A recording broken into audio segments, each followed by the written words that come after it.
বিশ্ব স্বাস্থ্য সংস্থার দক্ষিণ পূর্ব এশিয়া অঞ্চলের আঞ্চলিক পরিচালক সাইমা ওয়াজেদ পুতুলকে গতকাল থেকে অনির্দিষ্টকালের ছুটিতে পাঠানো হয়েছে বলে জানিয়েছে হেলথ পলিসি ওয়াচ। প্রতিবেদনে বলা হয়, দুর্নীতি দমন কমিশন তার বিরুদ্ধে প্রতারণা, জালিয়াতি ও ক্ষমতার অপব্যবহারের অভিযোগে 2টি মামলা দায়ের করার 4 মাস পর এ পদক্ষেপ নেওয়া হলো।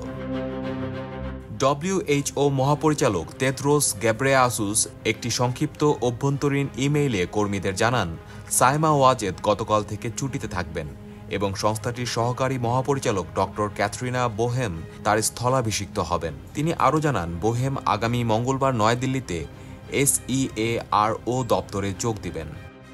2024 সালের জানুয়ারিতে বিশ্ব স্বাস্থ্য সংস্থার আঞ্চলিক মহাপরিচালক হিসাবে দায়িত্ব নেন পুতুল। তবে তার এই নিয়োগ প্রক্রিয়া নিয়ে শুরু থেকেই বিতর্ক ছিল। অভিযোগ আছে, পুতুলকে এই পদে নির্বাচিত করতে তার মা সাবেক প্রধানমন্ত্রী শেখ হাসিনা প্রভাব খাটিয়েছিলেন। জানুয়ারিতেই এই অভিযোগগুলোর তদন্ত শুরু করে দুদক।